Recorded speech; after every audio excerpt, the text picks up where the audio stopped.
Hi and welcome in. So today we're going to talk about how you can show up for your self-love and change everything within 6 months or less.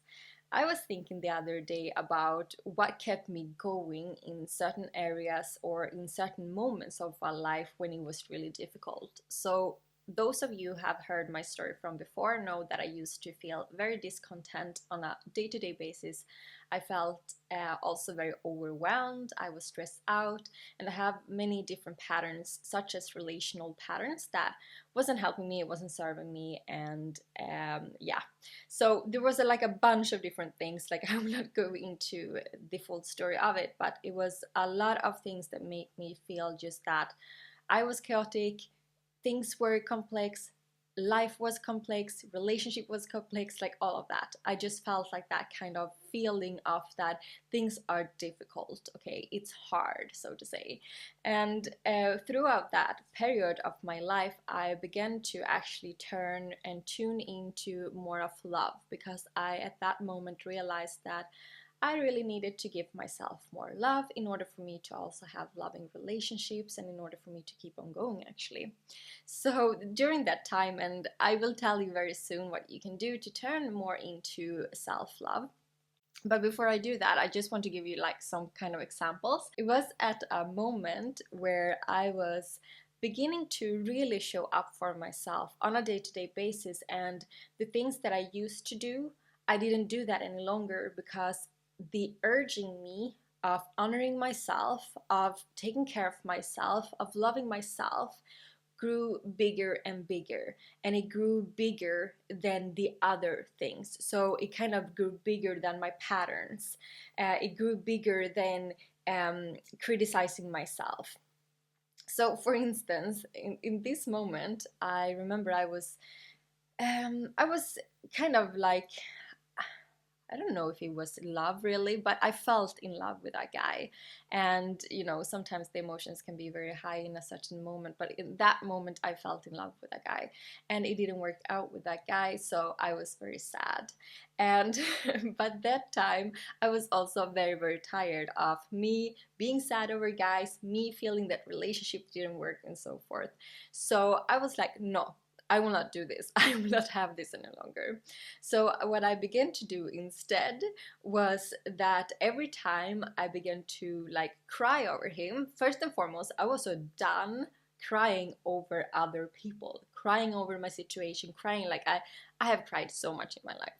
So at that moment, I was really like tired of that as well. So I said to myself that I was like, no, I will actually not cry. I'm tired of this pattern. I'm tired of crying over people. I'm tired of, you know, destroying my day, destroying my evening, destroying my morning, just because I'm crying over someone else. I will not have it. So I found a song during that time that is like, I don't remember what the song is. It's not even a lyric. It's just like a tune, and it goes something like that. I don't really remember, but anyhow, so that song reminds me of, or it makes me feel like I am a cartoon character. So I told this for my partner the other day, actually, because I heard that song and I haven't heard that song since then. So I was so happy. It was so fun to explain to him. Anyhow, so every time I was sad about that guy, I instead put on that song, because that song really made me like happy. It made me like going into like a happy state, and just like I saw myself like walking like a cartoon character away from that situation, just like, no, I'm not crying over this any longer. And this is not, of course, to we have to meet our feelings and we should never repress our feelings. I talk about that a lot, but sometimes we don't even need to internalize our feelings from the beginning. We can kind of let it go directly. We don't need to take it in. So that is kind of what I practice in that moment, to not even take it in. And I was also so done crying over other people. I noticed that it doesn't help me. It doesn't help me to cry hours or days over a certain situation. Like, I'm just getting more so into my victim mentality. I'm more so getting into like criticizing myself and all of that. So I don't need that, right? So I had another type of power and self-love, and the love towards me was stronger. So even though it was really difficult, even though I was really sad about this guy, even though I was really sad about, because it was not only about that guy, it was a lot of other things in that situation or in that time of my life. But what I noticed was that, every time I chose love towards me, it got a little bit easier. A little bit easier, a little bit easier. Every time I practice almost to, say that, no, I'm not crying, I'm going to have my fun. Okay, I'm not crying, I'm going to have my fun. I'm going to listen to this song, I'm going to have my fun. And it cheered me up every single time. During that moment, I also had an idea that I wanted to become a project manager. I don't have that dream any longer, but I had that dream at that point. So for me, my profession and my career was very important, because I also felt that I haven't really actually given all and giving myself to all when it came to my profession, just because I've had lower self-esteem, and I had just prioritizing other things in my life. So at that point I was like, no, everything has to wait, everything else has to wait, I want to become a project manager.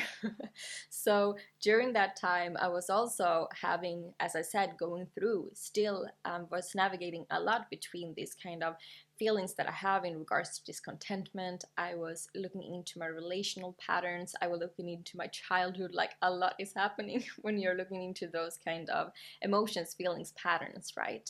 So through that moment I was, as you can imagine, kind of in a emotional imbalance. And I was emotionally overwhelmed and all of that. So some days I didn't feel to go to work at all. Some days, I just wanted to be in bed or do something else, or just like, I don't know, I had all this kind of avoidance and escapism feelings. And I, even though that they were so strong, like some days they were so strong that I didn't even know if I could like take myself out of the bed. Like, it felt like my body felt heavy. Even though that was the case, I also had another type of version of me telling me that, but you told yourself that you want to focus on your work right now. You told me that that is important. You told me that your profession is important right now, and that is self-love for you. You told yourself that. So why should you let a feeling that it feels as if you can't move right now, why should that stand in the way for you going after your passions, for you going after your dreams? And this was also, throughout this period, even though I didn't see that at all, that was also like the way for me to really navigate through and really find what I actually was supposed to do, what I actually was purposed to do. I was navigating, I was thinking and trying different things out, but the most important was that I actually listened to that. For me, self-love right now is to show up for myself and my dreams, and I will do that no matter what. And actually what happens, and the point here actually with these examples, I can give you a lot of different examples, but the point here is that when you decide that you do things out of love, when you decide that you do things that you really want to do, you become persistent, you become really devoted, and you're showing up for yourself. So even though it feels hard certain type of days, even though it feels like lighter other type of days, it doesn't really matter. What matters is that you show up. Once again, you show up. So you begin to create this kind of pattern of acting and having the habit of doing what you love, of doing what you're passionate about, of doing what you feel really good about doing. Okay? And the other point is that it becomes easier. So even though it feels hard at once you started, once you like took the first step or took the first action, or just like went outside of the door and went to the office where you have your dreams and desires of like having another position that you have, or whatever it is, right? When you take that step, it becomes easier. So it's easier, even though it feels like initially it feels really, really difficult to do so. But after a while, you get so much more like immersed in your own self, immersed in your excitement, in your love, in your passions, so that you're forgetting the moment. That is something that everyone talks about when it comes to you following your passions, and that is so true. Like when you're truly in your love with yourself, you're in a bubble. you are literally in a bubble. So in that bubble, everything is easy. Everything comes easy to you. So it's just that, you know, the initial action that we have to take that might feel a little bit hard, or might feel as we are using some certain type of effort. But if we're really truly tuning into our self-love, it gets so much easier. I think you get my point. So how can you get into self-love? How can you, like, where can you start, or where can you reboot if you want to reboot yourself? I think the 3 things that I will share with you are the most important, most foundational when it comes to self-love. The first one is to create this self-love reclamation list. This is a list where it can look a little bit different, okay? But this is you in a period as long as you need to. If it is a day, or if it is 2 weeks, or whatever, you write yourself different lists. You write yourself different lists of how you validate yourself, how you are of value, how you are worthy. You write different type of lists where you're just like, I'm worthy because of, I value myself because of, I love myself because of, I have this certain type of friendships because of I love myself. I have these people who treat me in this way because this is also how I treat myself, right? So this is really like reclaiming your power and stepping into your power, but also see how you're going to show up and step up for yourself in this period.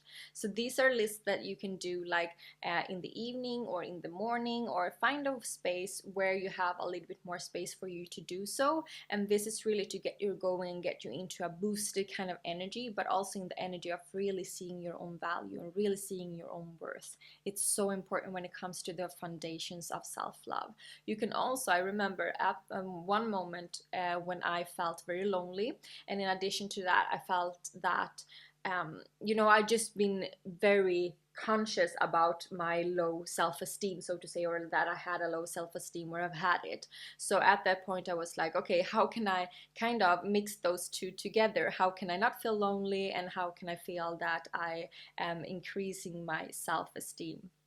So during that time I was like, okay, if I had my best friend here right now, that would be so nice if my friend said this and this to me or whatever. So I began to write this kind of love notes towards myself. I wrote like nice things about myself, and every single morning I picked a note from a little bowl that I put all the notes in there, and I took it up and I said it out loud, almost as a friend would, you know, boost me or encourage me, or just like, this is what I love about you.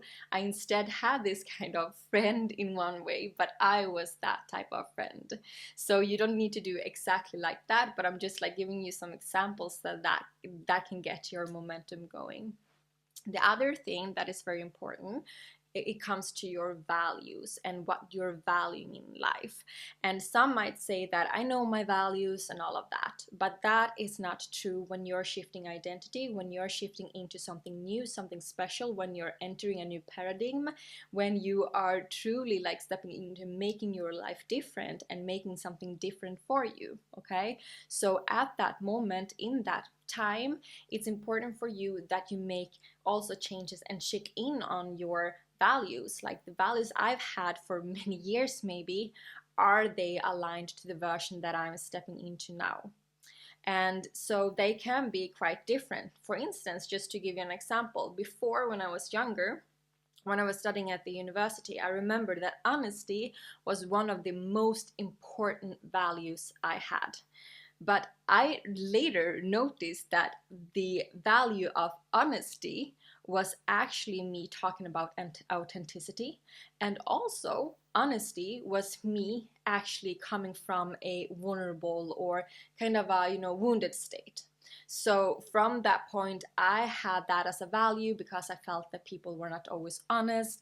I felt that, you know, I've been in one way or another, people been letting me down and so forth. So my value was actually based on an insecurity. So that value had to go because the new me was not insecure. The new me didn't base her values due to that she felt like not empowered in that, so to say. So as I said, it grew and evolved, and I realized that that is actually in regards to authenticity, and that became my value, one of my like biggest values, so to say. So you always evolve when you're shifting into new versions. So whenever you feel for it, but also I think that this is great to look into at least once or twice a year, checking in on your core values. What is non-negotiable for you? What is most important?